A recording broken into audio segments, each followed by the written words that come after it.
പ്രവാസ ലോകത്തെ വാർത്തകളും വിശേഷങ്ങളുമായി അക്കരെ ആരംഭിക്കുന്നു.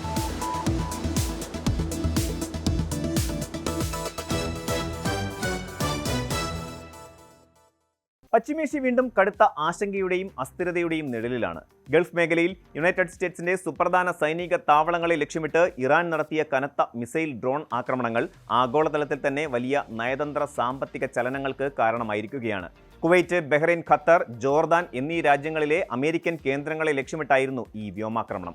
വൻതോതിൽ ബാലിസ്റ്റിക് മിസൈലുകളും ക്രൂസ് മിസൈലുകളും ആധുനിക യുദ്ധ ഡ്രോണുകളും ഉപയോഗിച്ച് നടത്തിയ ഈ ആക്രമണം കേവലം ഒരു പ്രാദേശിക തർക്കമല്ല, മറിച്ച് അന്താരാഷ്ട്ര സുരക്ഷയെയും ആഗോള എണ്ണ വിപണിയെയും നേരിട്ട് ബാധിക്കുന്ന ഒന്നാണെന്ന് വ്യക്തമാണ്. നയതന്ത്ര ചർച്ചകളിലൂടെ ശാന്തത കൈവരിക്കാൻ ശ്രമിച്ചിരുന്ന മേഖലയെ വീണ്ടും യുദ്ധഭീതിയിലേക്ക് തള്ളിവിടുന്നതാണ് ഈ സംഭവ വികാസങ്ങൾ. ആക്രമണം നടന്ന ദിവസം പുലർച്ചെ മുതൽ തന്നെ ബഹ്റൈനിലും കുവൈറ്റിലും ഉച്ചത്തിൽ സുരക്ഷാ സൈറണുകൾ മുഴങ്ങിയിരുന്നു. ജനങ്ങൾ പരിഭ്രാന്തരായി വീടുകൾക്കുള്ളിൽ തന്നെ കഴിയേണ്ടി വന്ന സാഹചര്യം ഈ ആക്രമണത്തിന്റെ തീവ്രത വെളിവാക്കുന്നു. കുവൈറ്റിന്റെ വിവിധ ഭാഗങ്ങളിൽ വലിയ സ്ഫോടന ശബ്ദങ്ങൾ കേട്ടതായി പ്രദേശവാസികൾ സാക്ഷ്യപ്പെടുത്തുന്നുണ്ട്. 3 ബാലിസ്റ്റിക് മിസൈലുകളും ഒരു ക്രൂസ് മിസൈലും 10ഓളം ഡ്രോണുകളുമാണ് കുവൈറ്റിൽ മാത്രം നാശം വിതയ്ക്കാനെത്തിയത്. ഇതിൽ പലതും ആകാശത്ത് വെച്ച് തന്നെ പ്രതിരോധ സംവിധാനങ്ങൾ ഉപയോഗിച്ച് വെടിവെച്ചിട്ടെങ്കിലും ചിതറി വീണ മിസൈൽ ഭാഗങ്ങൾ പതിച്ച് കുവൈറ്റിൽ ഒരാൾക്ക് പരിക്കേറ്റതായി റിപ്പോർട്ടുകളുണ്ട്. ഖത്തറിലും സമാനമായ രീതിയിൽ സുരക്ഷാ മുന്നറിയിപ്പുകൾ നൽകിയിരുന്നു.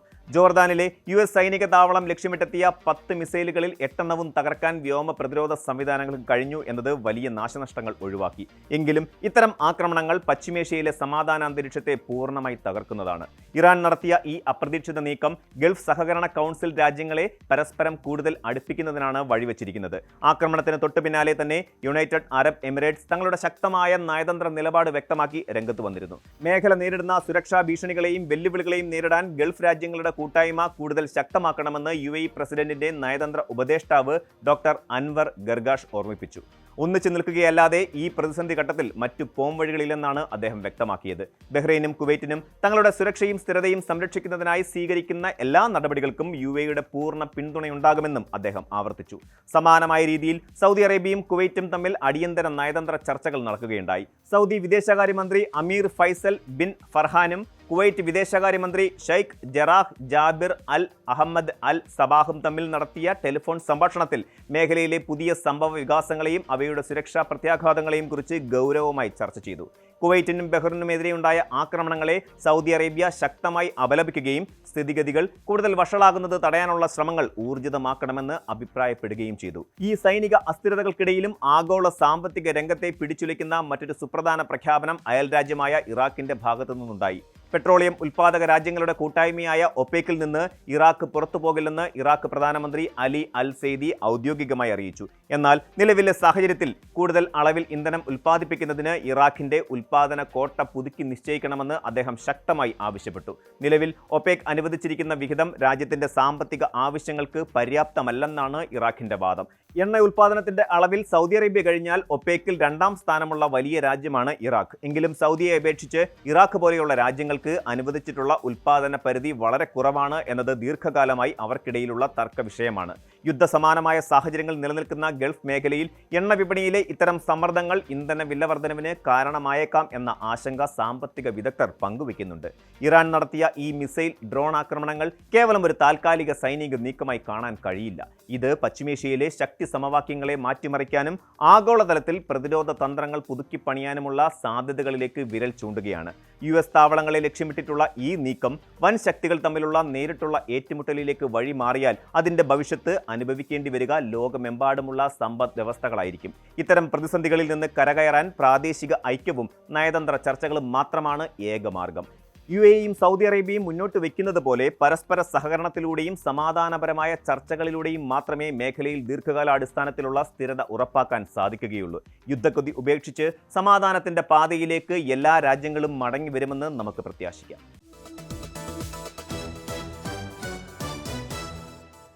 UAE എപ്പോഴും ലോകത്തെ അത്ഭുതപ്പെടുത്താൻ ഇഷ്ടപ്പെടുന്ന രാജ്യമാണ്. എന്നാൽ കേവലം ആകാശം മുട്ടുന്ന കെട്ടിടങ്ങൾക്കും ആഡംബരങ്ങൾക്കും അപ്പുറം ദീർഘകാല സാമ്പത്തിക സുരക്ഷിതത്വവും അത്യാധുനിക സാങ്കേതിക വിദ്യയും അടിസ്ഥാനമാക്കിയുള്ള ഒരു പുതിയ വികസന ഘട്ടത്തിലേക്കാണ് രാജ്യം ഇപ്പോൾ ചുവടുവെക്കുന്നത്. റെയിൽവേ ശൃംഖലകൾ, ആർട്ടിഫിഷ്യൽ ഇന്റലിജൻസ്, ആഗോള സാമ്പത്തിക ഹബ്ബുകൾ, അന്താരാഷ്ട്ര ടൂറിസം കേന്ദ്രങ്ങൾ, വിപുലമായ തീരദേശ വികസനം എന്നിവ സമന്വയിക്കുന്ന 9 വൻകിട പദ്ധതികളാണ് വരും ദശകത്തിൽ ഇവിടെയുള്ള ജനങ്ങളുടെ ജീവിത രീതിയും ബിസിനസ് സാധ്യതകളും സാധ്യതകളും പൂർണ്ണമായി മാറ്റിമറിക്കാൻ പോകുന്നത്. കേവലം നഗരവികസനത്തിനപ്പുറം ആഗോളതലത്തിൽ രാജ്യത്തിന്റെ മത്സരക്ഷമത വർദ്ധിപ്പിക്കാൻ ലക്ഷ്യമിട്ടിട്ടുള്ളതാണ് ഈ പദ്ധതികൾ. കഴിഞ്ഞ കുറച്ച് ദശകങ്ങളായി UAE നേരിടുന്ന ഏറ്റവും വലിയ വെല്ലുവിളികളിലൊന്ന് ജനസംഖ്യാ വർധനവിനനുസരിച്ചുള്ള ഗതാഗത സൗകര്യങ്ങൾ ഒരുക്കുക എന്നതാണ്. ഉപരിതല റോഡുകളിലെ തിരക്ക് കുറയ്ക്കാനും ഹരിത ഊർജ്ജത്തിലേക്ക് മാറാനുമുള്ള രാജ്യത്തിന്റെ ശ്രമങ്ങളുടെ ഭാഗമായാണ് പുതിയ പദ്ധതികൾ വിഭാവനം ചെയ്തിരിക്കുന്നത്. ഇതിലേറ്റവും ശ്രദ്ധേയമായ ഒന്നാണ് ദുബായ് റോഡ്സ് ആൻഡ് ട്രാൻസ്പോർട്ട് അതോറിറ്റിയും ഇലോൺ മസ്കിന്റെ ബോറിംഗ് കമ്പനിയും കൈകോർക്കുന്ന ദുബായ് ലൂപ്പ്. വേൾഡ് ഗവൺമെന്റ്സ് സമ്മിറ്റിൽ ഒപ്പുവെച്ച ചരിത്ര കരാറിലൂടെ ദുബായിയുടെ ഭൂഗർഭ പാതകളിൽ ഒരു പുതിയ യാത്രാ സംസ്കാരം പിറവിയെടുക്കുകയാണ്. ഏകദേശം 565 ദശലക്ഷം ദിർഹം പ്രാഥമിക നിക്ഷേപത്തോടെ ആരംഭിക്കുന്ന പദ്ധതിയുടെ ആദ്യഘട്ടം ദുബായ് ഇന്റർനാഷണൽ ഫിനാൻഷ്യൽ സെന്ററിനെയും ദുബായ് മാളിനെയും തമ്മിലാണ് ബന്ധിപ്പിക്കുന്നത്. ഉപരിതലത്തിലെ കടുത്ത ഗതാഗത കുരുക്കിൽ 20 മിനിറ്റിലധികം എടുക്കുന്ന ഈ യാത്ര കേവലം 3 മിനിറ്റായി ചുരുക്കാൻ ഈ ടണൽ സംവിധാനത്തിന് സാധിക്കും. പ്രത്യേക വൈദ്യുത വാഹനങ്ങൾ മാത്രം സഞ്ചരിക്കുന്ന ഈ പാതയിലേക്ക് സ്വകാര്യ വാഹനങ്ങൾക്ക് പ്രവേശനമുണ്ടാകില്ല. പിന്നീട് ഇത് 22.2 കിലോമീറ്റർ നീളമുള്ള വിപുലമായ ശൃംഖലയായി മാറുകയും ദിവസേന 30,000-ഓളം യാത്രക്കാർക്ക് പ്രയോജനപ്പെടുകയും ചെയ്യും. ഗതാഗത രംഗത്തെ മറ്റൊരു നിർണായക നാഴികക്കല്ലാണ് 7 എമിറേറ്റുകളെയും പരസ്പരം ബന്ധിക്കുന്ന ഇത്തിഹാദ് റെയിൽ ശൃംഖല. ഏകദേശം 900 കിലോമീറ്റർ നീളത്തിൽ വ്യാപിച്ചു കിടക്കുന്ന ഈ ദേശീയ റെയിൽവേ കേവലം യാത്രാ സൗകര്യം മാത്രമല്ല ഉറപ്പാക്കുന്നത്, മറിച്ച് രാജ്യത്തിന്റെ ലോജിസ്റ്റിക് സൗകര്യങ്ങളെയും വ്യാവസായിക വളർച്ചയെയും അടുത്ത ഘട്ടത്തിലേക്ക് നയിക്കുക കൂടിയാണ് ചെയ്യുന്നത്. ഒരു ചരക്ക് തീവണ്ടിക്ക് പാതയിലൂടെ പോകുന്ന 300ഓളം ട്രക്കുകളെ വരെ പുനഃസ്ഥാപിക്കാൻ കഴിയുമെന്നത് പരിസ്ഥിതി മലിനീകരണം 80% വരെ കുറയ്ക്കാൻ സഹായിക്കും. ഈ റെയിൽവേ സ്റ്റേഷനുകൾക്ക് ചുറ്റുമുള്ള പ്രദേശങ്ങളിൽ ഇതിനോടകം തന്നെ റിയൽ എസ്റ്റേറ്റ് നിക്ഷേപങ്ങളുടെ വലിയൊരു തരംഗം ദൃശ്യമായി കഴിഞ്ഞു.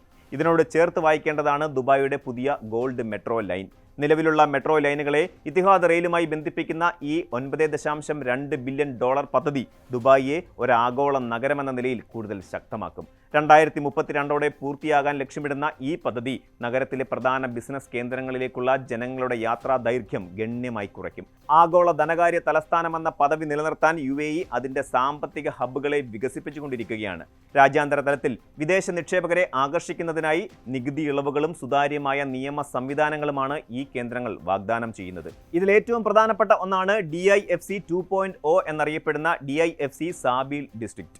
ദുബായിലെ നിലവിലുള്ള സാമ്പത്തിക കേന്ദ്രത്തിന്റെ ശേഷി ഇരട്ടിയിലധികമാക്കാൻ ലക്ഷ്യമിടുന്ന ഈ പദ്ധതിയിലൂടെ 42,000-ലധികം കമ്പനികൾക്കും ലക്ഷക്കണക്കിന് പ്രൊഫഷണലുകൾക്കും ആവശ്യമായ അത്യാധുനിക സൗകര്യങ്ങളാണ് ഒരുങ്ങുന്നത്. വാണിജ്യ താമസ സൗകര്യങ്ങൾക്ക് പുറമെ ആർട്ടിഫിഷ്യൽ ഇന്റലിജൻസിനും നൂതന കണ്ടുപിടുത്തങ്ങൾക്കുമുള്ള ഒരു പ്രത്യേക ഇക്കോ സിസ്റ്റവും ഇവിടെ വിഭാവനം ചെയ്യുന്നുണ്ട്. ഇതേ മാതൃകയിലാണ് അബുദാബിയിലെ അൽ മറിയാഹ് ഐലൻഡ് എക്സ്പാൻഷൻ മാസ്റ്റർ പ്ലാൻ പുരോഗമിക്കുന്നത്.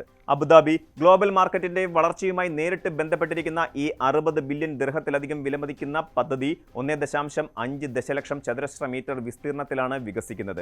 ആഗോള നിക്ഷേപ സ്ഥാപനങ്ങളെയും ബാങ്കുകളെയും ഫാമിലി ഓഫീസുകളെയും രാജ്യത്തേക്ക് ആകർഷിക്കുന്നതിൽ ഈ പദ്ധതി നിർണായക പങ്കുവഹിക്കും. അന്താരാഷ്ട്ര തലത്തിൽ UAE സുരക്ഷിതവും സുസ്ഥിരവുമായ ഒരു മൂലധന നിക്ഷേപ കേന്ദ്രമാക്കി മാറ്റാൻ ഈ 2 ധനകാര്യ ജില്ലകളുടെയും വികസനം അത്യന്താപേക്ഷിതമാണ്.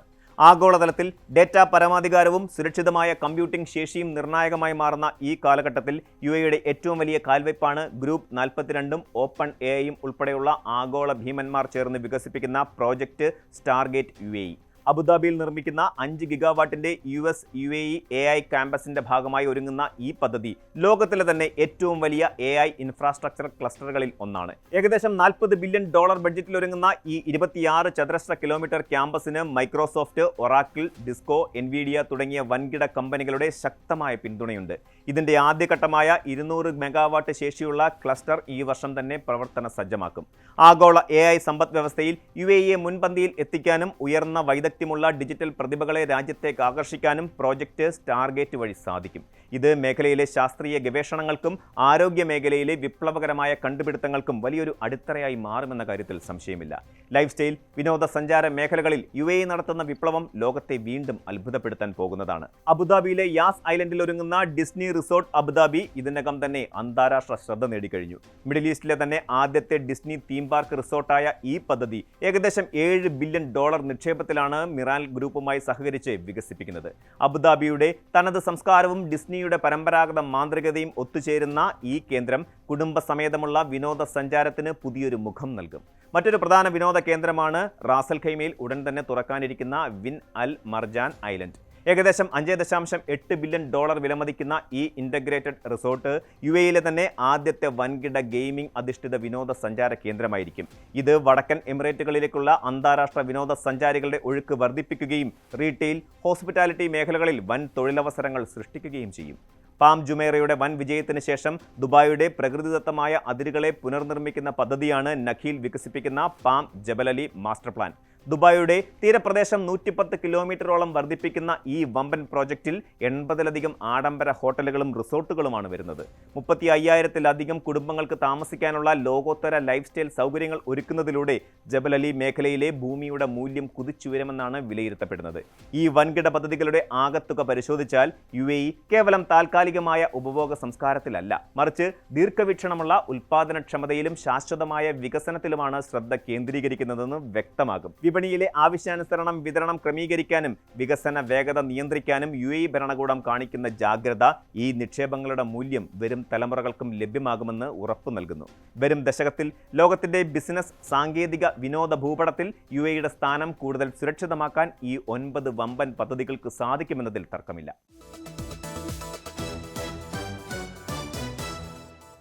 അറേബ്യൻ ഉപദ്വീപിലെ ഏറ്റവും മനോഹരമായ രഹസ്യങ്ങളിലൊന്നാണ് ഒമാനിലെ സലാല. ജൂൺ മുതൽ സെപ്റ്റംബർ വരെയുള്ള മാസങ്ങളിൽ ഗൾഫ് മേഖലയിലുടനീളം 45 48 ഡിഗ്രി സെൽഷ്യസ് വരെ ചൂട് കത്തുമ്പോൾ സലാല മാത്രം തികച്ചും വ്യത്യസ്തമായ ഒരു പ്രതിഭാസത്തിന് സാക്ഷ്യം വഹിക്കുന്നു. ഈ കാലയളവിനെയാണ് പ്രാദേശികമായി ഖരീഫ് അഥവാ മൺസൂൺ കാലം എന്ന് വിളിക്കുന്നത്. പച്ചപ്പ് നിറഞ്ഞ മലനിരകളും മഞ്ഞുമൂടിയ താഴ്വരകളും തണുത്ത കാറ്റും ചെറുചാറ്റൽ മഴയും നിറഞ്ഞ സലാല GCC രാജ്യങ്ങളിൽ നിന്നുള്ള സഞ്ചാരികളുടെ പ്രധാന താവളമാണ്. ചരിത്രവും പ്രകൃതി ഭംഗിയും ഒരുപോലെ സമന്വയിക്കുന്ന ഈ നഗരത്തിലേക്ക് 6 ദിവസത്തെ ഒരു യാത്ര പ്ലാൻ ചെയ്യുകയാണെങ്കിൽ സന്ദർശിക്കേണ്ട ഏറ്റവും പ്രധാനപ്പെട്ട സ്ഥലങ്ങളെയും അനുഭവങ്ങളെയും കുറിച്ച് നമുക്ക് സമഗ്രമായി ഒന്ന് മനസ്സിലാക്കാം. സലാലയിലെ ആദ്യ ദിനം നഗരത്തിന്റെ സാംസ്കാരികവും ചരിത്രപരവുമായ പശ്ചാത്തലം മനസ്സിലാക്കാൻ നീക്കിവെക്കാം.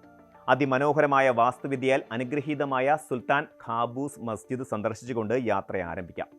അതിനുശേഷം യുനെസ്കോയുടെ ലോക പൈതൃക പട്ടികയിൽ ഇടം പിടിച്ച അൽ ബലീദ് ആർക്കിയോളജിക്കൽ പാർക്കിലേക്ക് നമുക്ക് നീങ്ങാം. പുരാതന കാലത്ത് ലോകത്തിലെ തന്നെ ഏറ്റവും പ്രധാനപ്പെട്ട കുന്തിരിക്കം വ്യാപാര തുറമുഖങ്ങളിൽ ഒന്നായിരുന്നു ഇത്. ഈ പാർക്കിനുള്ളിൽ സ്ഥിതി ചെയ്യുന്ന മ്യൂസിയം ഓഫ് ഫ്രാങ്കിൻസെൻസ് ലാൻഡ് ഒമാന്റെ നാവിക ചരിത്രത്തിലേക്കും പുരാതന വ്യാപാര ശൃംഖലകളിലേക്കും വെളിച്ചം വീശുന്ന ഒന്നാണ്. വൈകുന്നേരങ്ങളിൽ സലാലയിലെ പ്രശസ്തമായ ഹഫ സൂഖിൽ പോയി പരമ്പരാഗത ഒമാനി വസ്ത്രങ്ങളും സുഗന്ധദ്രവ്യങ്ങളും കുന്തിരിക്കവും വാങ്ങുന്നത് വേറിട്ടൊരു അനുഭവമായിരിക്കും. പച്ചപ്പിലേക്ക് പൂർണ്ണമായി ഇറങ്ങുന്നതിന് മുമ്പ് ഈ നഗരത്തിന്റെ സംസ്കാരം ഹൃദിസ്ഥമാക്കാൻ ഈ ആദ്യ ദിനം സഹായിക്കും. രണ്ടാം ദിവസം സലാലയുടെ കിഴക്കൻ മേഖലകളിലുള്ള പ്രകൃതിദത്ത നീരുറവകളായ ഐൻ ഹംറാൻ, ഐൻ അദ്ഹൂം എന്നിവ സന്ദർശിച്ചുകൊണ്ട് പ്രകൃതി ഭംഗിയിലേക്ക് നമുക്ക് പ്രവേശിക്കാം. ഖരീഫ് കാലത്ത് ഈ നീരുറവകൾ നിറഞ്ഞൊഴുകുകയും ചുറ്റുമുള്ള താഴ്വരകൾ പച്ചപ്പാൽ മൂടപ്പെടുകയും ചെയ്യും. ചെറുനടത്തങ്ങൾക്കും ഫോട്ടോഗ്രാഫിക്കും ഏറ്റവും അനുയോജ്യമായ സ്ഥലങ്ങളാണിവ. അവിടെ നിന്നും ചരിത്രപ്രസിദ്ധമായ തീരദേശ നഗരമായ താഖയിലേക്ക് യാത്ര തിരിക്കാം. നൂറ്റാണ്ടുകളുടെ പഴക്കമുള്ള താഖ കോട്ട, പരമ്പരാഗത ഒമാനി ജീവിതശൈലി വിളിച്ചോതുന്ന Koofan heritage house, Al Askar ടവറിലെ മ്യൂസിയം ഓഫ് ജനറേഷൻസ് കണ്ടിന്യൂറ്റി എന്നിവ സന്ദർശിക്കുന്നതിലൂടെ ഒമാന്റെ ഗ്രാമീണ സംസ്കാരത്തെ അടുത്തറിയാൻ സഹായിക്കും. അസ്തമയ സമയത്ത് താക്ക ക്ലിഫിന്റെ മുകളിൽ എത്തിയാൽ താഴെയുള്ള കടൽ തീരത്തിന്റെയും നഗരത്തിന്റെയും മനോഹരമായ പനോരമിക് ദൃശ്യം നമുക്ക് ആസ്വദിക്കാം. മൂന്നാം ദിവസം സലാലയുടെ പടിഞ്ഞാറൻ തീരങ്ങളിലേക്ക് യാത്ര തിരിക്കാം. അതിശയകരമായ തീരദേശ ദൃശ്യങ്ങൾ സമ്മാനിക്കുന്ന ഇഫ്താൽകോട്ട് വ്യൂ പോയിന്റാണ് ആദ്യ ലക്ഷ്യസ്ഥാനം. അവിടെ നിന്നും നേരെ വിഖ്യാതമായ അൽ മുക്സൈൽ ബീച്ചിലേക്ക് നമുക്ക് പോകാം. ഇവിടെയുള്ള മർനീഫ് ഗുഹയും അതിനോടനുബന്ധിച്ചുള്ള നാച്ചുറൽ ബ്ലോ ഹോളുകളും സഞ്ചാരികളെ അത്ഭുതപ്പെടുത്തുന്നവയാണ്. കടൽക്ഷോഭമുള്ള സമയങ്ങളിൽ പാറയിടുക്കുകളിലൂടെ സമുദ്രജലം വലിയ നീരുറവ പോലെ മുകളിലേക്ക് തെറിക്കുന്ന കാഴ്ച അതിമനോഹരമാണ്. തുടർന്ന് മേഘങ്ങൾക്കും മഞ്ഞിനും മുകളിലായി സ്ഥിതി ചെയ്യുന്ന ഷാത്ത് എന്ന മലയോര ഗ്രാമത്തിലേക്ക് ഡ്രൈവ് ചെയ്യാം. വൈകുന്നേരങ്ങളിൽ സലാല നഗരത്തിലേക്ക് മടങ്ങിയെത്തി ഇത്തിൻ പ്ലെയിനിൽ സമയം ചെലവഴിക്കാവുന്നതാണ്. 2026 ഖരീഫ് സീസണിൽ ഇത്തിൻ സ്ക്വയറിൽ അന്താരാഷ്ട്ര പരിപാടികളും തത്സമയ പ്രദർശനങ്ങളും ഭക്ഷ്യമേളകളും സജീവമായി നടക്കുന്നുണ്ട്. നാലാം ദിവസം സലാലയിലെ ഏറ്റവും പ്രശസ്തമായ വിനോദസഞ്ചാര കേന്ദ്രമായ വാദി ദർബത്തിലേക്കാണ് യാത്ര. പച്ചനിറത്തിലുള്ള വലിയ മലനിരകൾക്കിടയിലൂടെ ഒഴുകുന്ന അരുവികളും താഴ്വരകളും ഈ മൺസൂൺ കാലത്ത് വാദി ദർബാത്തിനെ ഒരു സ്വർഗതുല്യമായ കാഴ്ചയാക്കി മാറ്റുന്നു. ഇവിടെയുള്ള തടാകത്തിൽ ബോട്ടിംഗ് നടത്താനും വലിയ വെള്ളച്ചാട്ടങ്ങളുടെ ദൃശ്യങ്ങൾ ആസ്വദിക്കാനും സാധിക്കും. കുടുംബത്തോടൊപ്പം പിക്നിക്കിന് ഏറ്റവും അനുയോജ്യമായ ഇടമാണിത്. ഉച്ചഭക്ഷണത്തിന് ശേഷം ഖോർറോറി എന്ന പുരാതന തുറമുഖ നഗരത്തിന്റെ അവശിഷ്ടങ്ങൾ സ്ഥിതി ചെയ്യുന്ന സംഹൂറാം ആർക്കിയോളജിക്കൽ പാർക്ക് നമുക്ക് സന്ദർശിക്കാം. യുനെസ്കോയുടെ മറ്റൊരു പൈതൃക കേന്ദ്രമായ ഇവിടെ പഴയകാലത്തെ കോട്ടകളുടെയും കെട്ടിടങ്ങളുടെയും അവശിഷ്ടങ്ങൾ കാണാൻ സാധിക്കും. വൈകുന്നേരം ആധുനിക സൗകര്യങ്ങളുള്ള ഹവാന സലാല മറീനയിൽ ചെലവഴിക്കാം. കടൽ തീരത്തെ മനോഹരമായ കഫേകളിലും റെസ്റ്റോറൻറ്റുകളിലും ഇവിടുത്തെ രാത്രികാല അന്തരീക്ഷം ആസ്വദിച്ച് അത്താഴം കഴിക്കാവുന്നതാണ്. 5-ാം ദിവസത്തെ യാത്ര സലാലയുടെ കിഴക്കൻ അത്ഭുതങ്ങളിലേക്കാണ്. ശാന്തമായ കടൽക്കാറ്റും മനോഹരമായ കാഴ്ചകളും സമ്മാനിക്കുന്ന അൽ ദാമർ ബീച്ചാണ് ആദ്യ സ്റ്റോപ്പ്. ഇവിടെ നിന്നും പോകുന്ന വഴിയിലാണ് പ്രശസ്തമായ ആൻറ്റി ഗ്രാവിറ്റി ഹിൽ അഥവാ ഭൂഗുരുത്വമില്ലാത്ത കുന്ന് സ്ഥിതി ചെയ്യുന്നത്. വാഹനങ്ങളുടെ എഞ്ചിൻ ഓഫ് ചെയ്ത് ന്യൂട്രലിൽ ഇട്ടാൽ പോലും മലമുകളിലേക്ക് തനിയെ ഉരുണ്ടു കയറുന്ന ഈ പ്രതിഭാസം സഞ്ചാരികളിൽ വലിയ കൗതുകമുണർത്തുന്നതാണ്. തുടർന്ന് അറേബ്യൻ ഉപദ്വീപിൽ മാത്രം അപൂർവമായി കാണപ്പെടുന്ന ഭീമാകാരമായ ബയോബാബ് മരങ്ങൾ കാണാൻ സാധിക്കും. ഈ യാത്ര അവസാനിക്കുന്നത് ഒമാനിലെ ഏറ്റവും ഉയർന്ന കൊടുമുടികളിലൊന്നായ ജബൽ സംഹാനിലാണ്. പച്ചപ്പ് നിറഞ്ഞ വലിയ മലയിടുക്കുകളും മേഘങ്ങളും കടലും ഇവിടെ കാണാൻ സാധിക്കും. ഭാഗ്യമുണ്ടെങ്കിൽ വംശനാശ ഭീഷണി നേരിടുന്ന അറേബ്യൻ പുള്ളിപ്പുലികളെയും ഇവിടെ കാണാൻ സാധിക്കും. ഈ ദിവസത്തെ യാത്ര പഴയ കോട്ടകളും പരമ്പരാഗത വീടുകളുമുള്ള മിർബാത്ത് നഗരത്തിലെ സായാഹ്ന നടത്തത്തോടെ നമുക്ക് അവസാനിപ്പിക്കാം. യാത്രയുടെ അവസാന ദിനം സലാലയിൽ നിന്നും ഏകദേശം 198 കിലോമീറ്റർ അകലെയുള്ള ദൽകൂട്ട് എന്ന വിദൂരമായ പച്ചപ്പിലേക്ക് പോകാം. പ്രകൃതി സ്നേഹികൾക്കും ട്രക്കിംഗ് ഇഷ്ടപ്പെടുന്നവർക്കും ഏറ്റവും അനുയോജ്യമായ സ്ഥലമാണിത്. ദുർഘടമായ മലനിരകളും കടലും സംഗമിക്കുന്ന ദൽകൂട്ടിൽ നിരവധി കാൽനടപ്പാതകളുണ്ട്. അറേബ്യൻ ഉപദ്വീപിലെ തന്നെ ഏറ്റവും വലിയ ബയോബാബ് മരങ്ങളിലൊന്ന് ഇവിടെയാണ് സ്ഥിതി ചെയ്യുന്നത്. മലനിരകൾക്കിടയിലെ മനോഹരമായ ദീം ഗ്രാമവും മലനിരകൾ കടലിലേക്ക് ഇറങ്ങി നിൽക്കുന്ന ദൽകൂട്ട് ബീച്ചും ദർശിക്കുന്നതോടെ 6 ദിവസത്തെ ഈ സലാല യാത്ര പൂർണ്ണമാകുന്നു. തിരക്കുകളിൽ നിന്നും മാറി പ്രകൃതിയുടെ ശാന്തത അനുഭവിക്കാൻ ദൽകൂട്ട് മികച്ചൊരു തിരഞ്ഞെടുപ്പാണ്. ഒരു യാത്ര എന്നതിനപ്പുറം സലാലയിലെ വെക്കേഷൻ മനസ്സിന് കുളിർമയേകുന്ന ഒന്നാണ്. വിപുലമായ ഖരീഫ് മേളകളും 125ലധികം സാംസ്കാരിക കായിക പരിപാടികളും ഈ സീസണിനെ കൂടുതൽ ആകർഷകമാക്കുന്നുണ്ട്. പശ്ചിമേഷ്യയിലെ വരണ്ട കാലാവസ്ഥയ്ക്ക് നടുവിൽ പ്രകൃതി ഒരുക്കുന്ന ഈ മാന്ത്രിക വിസ്മയം സഞ്ചാരികൾക്ക് വേറിട്ടൊരു അനുഭവമാണ് നൽകുന്നത്. പ്രകൃതിയെയും ചരിത്രത്തെയും ഒരുപോലെ സ്നേഹിക്കുന്ന ഏതൊരു വ്യക്തിക്കും ഒമാനിലെ ഈ പച്ചത്തുരുത്ത് സമ്മാനിക്കുന്നത് ഒരിക്കലും മറക്കാനാവാത്ത നല്ല ഓർമ്മകളായിരിക്കും.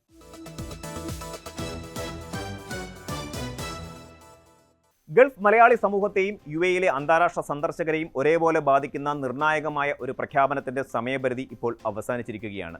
യുണൈറ്റഡ് അറബ് എമിറേറ്റ്സ് പ്രഖ്യാപിച്ച 30 ദിവസത്തെ സവിശേഷ വിസ ഇളവ് കാലാവധി ജൂലൈ 9 പൂർത്തിയായ സാഹചര്യത്തിൽ നിയമപരമായ കർശന നടപടികളിലേക്ക് രാജ്യം വീണ്ടും കടക്കുകയാണെന്ന വ്യക്തമായ സൂചനയാണ് അധികൃതർ നൽകുന്നത്. മിഡിൽ ഈസ്റ്റിലെ സങ്കീർണമായ യാത്രാ തടസ്സങ്ങൾ കാരണം രാജ്യത്ത് കുടുങ്ങിപ്പോയ 10,000-കണക്കിന് വിദേശികൾക്ക് വലിയൊരു ആശ്വാസമായിരുന്നു UAE federal authority four identity, citizenship, customs and port security അനുവദിച്ച ഈ താൽക്കാലിക ഇളവ്.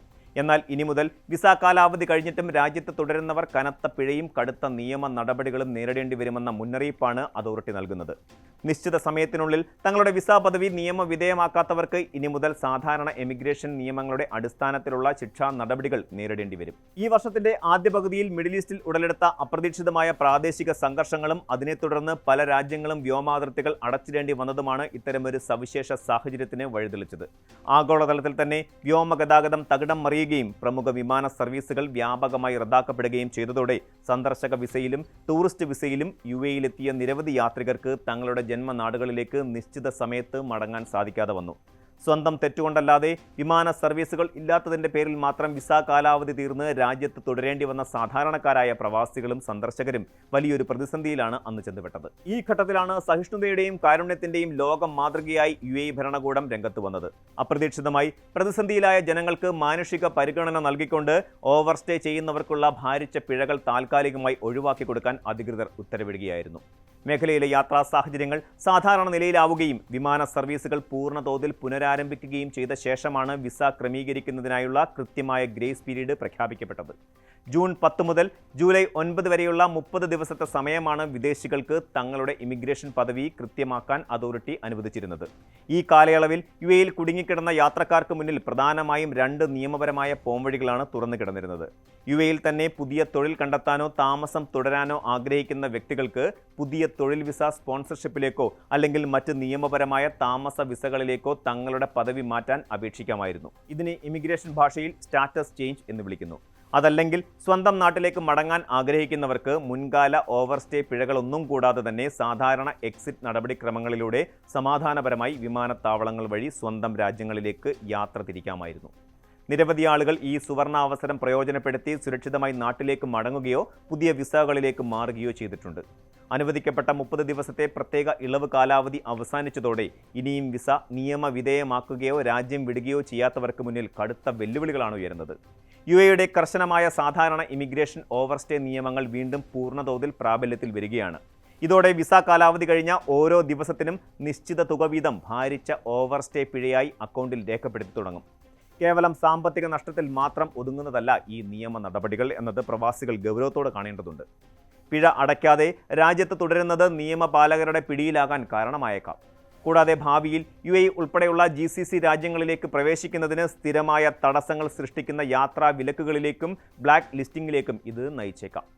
വിമാനത്താവളങ്ങൾ വഴി സാധാരണ രീതിയിൽ യാത്ര ചെയ്യാൻ ശ്രമിക്കുമ്പോൾ ഇമിഗ്രേഷൻ കൗണ്ടറുകളിൽ വെച്ച് തടയപ്പെടുകയും പിഴത്തുക മുഴുവനായി ഒടുക്കാൻ നിർബന്ധിതരാവുകയും ചെയ്യുന്ന അവസ്ഥയാണ് ഇനിയുണ്ടാവുക. നിയമങ്ങൾ എപ്പോഴും കൃത്യമായും കർശനമായും നടപ്പിലാക്കുന്ന രാജ്യമാണ് UAE എന്ന കാര്യം ഓരോ പ്രവാസിയും സന്ദർശകനും വിസ്മരിക്കരുത്. അതുകൊണ്ട് തന്നെ നിലവിൽ വിസ സംബന്ധമായ എന്തെങ്കിലും തടസ്സങ്ങൾ നേരിടുന്നവർ ഒട്ടും സമയം കളയാതെ ഇമിഗ്രേഷൻ അധികൃതരുമായോ വിശ്വസ്തരായ ആമർ കേന്ദ്രങ്ങളുമായോ ടൈപ്പിംഗ് സെന്ററുകളുമായോ ബന്ധപ്പെടേണ്ടതാണ്. വ്യക്തിപരമായ അശ്രദ്ധയോ മടിയോ കാരണം വലിയൊരു നിയമക്കുരുക്കിലേക്കോ സാമ്പത്തിക ബാധ്യതയിലേക്കോ ചെന്ന് ചാടാതിരിക്കാൻ ഓരോരുത്തരും വ്യക്തിപരമായ ജാഗ്രത പുലർത്തണം. വിസ നിയമങ്ങളിലെ ഏറ്റവും പുതിയ മാറ്റങ്ങളെക്കുറിച്ചും ഔദ്യോഗിക അറിയിപ്പുകളെക്കുറിച്ചും വ്യക്തമായ വിവരങ്ങൾ ലഭിക്കുന്നതിനായി ഫെഡറൽ അതോറിറ്റിയുടെ ഔദ്യോഗിക സോഷ്യൽ മീഡിയ അക്കൗണ്ടുകൾ പതിവായി പരിശോധിക്കുന്നത് വ്യാജ വാർത്തകളിൽ പെട്ടുപോകാതിരിക്കാൻ നിങ്ങളെ സഹായിക്കും. വിദേശ രാജ്യങ്ങളിൽ ജീവിക്കുമ്പോൾ അവിടുത്തെ നിയമവ്യവസ്ഥകളെ പൂർണ്ണമായും ബഹുമാനിക്കുകയും സമയബന്ധിതമായി നടപടികൾ പൂർത്തിയാക്കുകയും ചെയ്യുക എന്നത് മാത്രമാണ് സുരക്ഷിതമായ പ്രവാസ ജീവിതത്തിനുള്ള ഏക വഴി.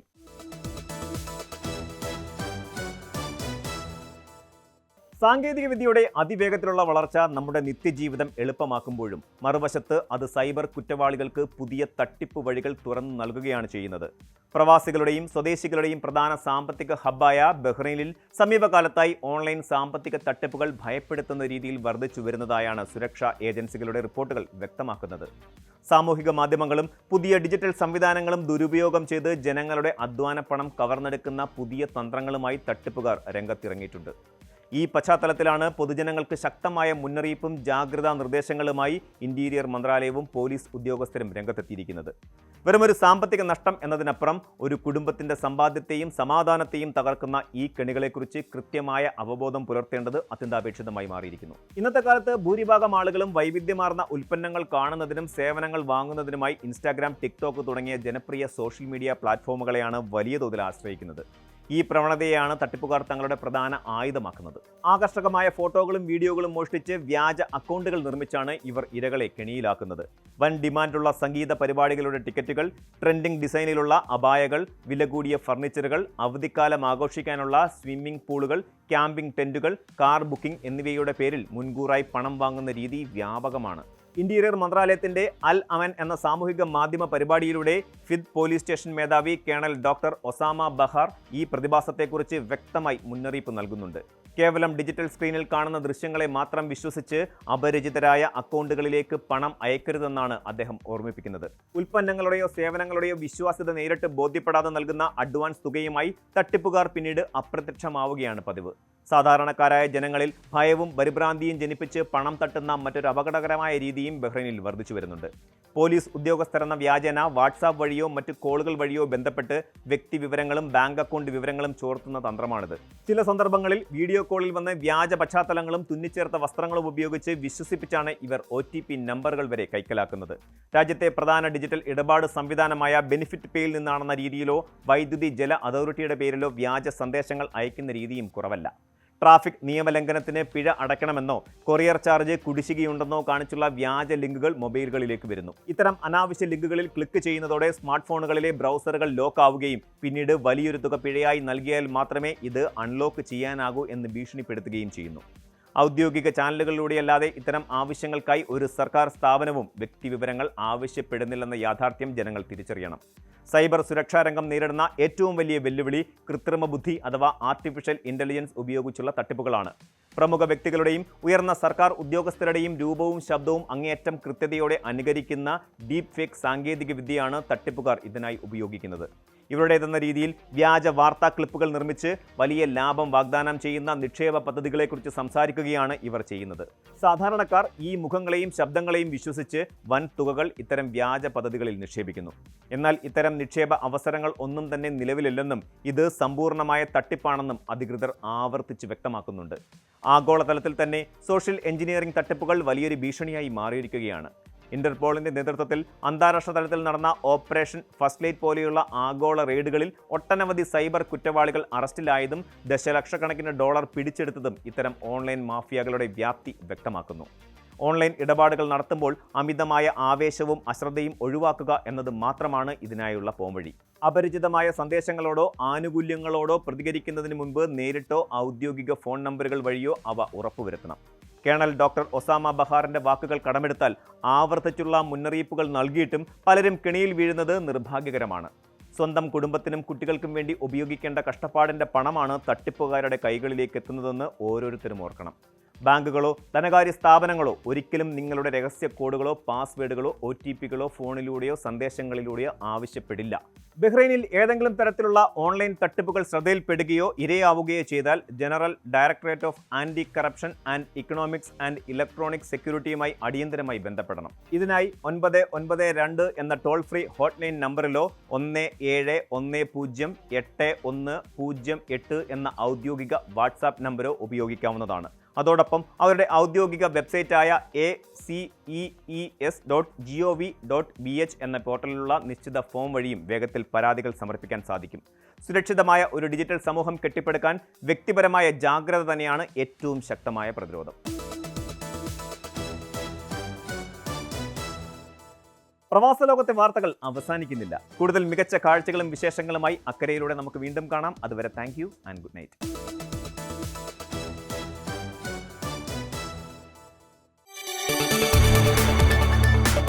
കൂടുതൽ വാർത്തകൾക്ക് news 18 Keralam YouTube channel subscribe ചെയ്യുക.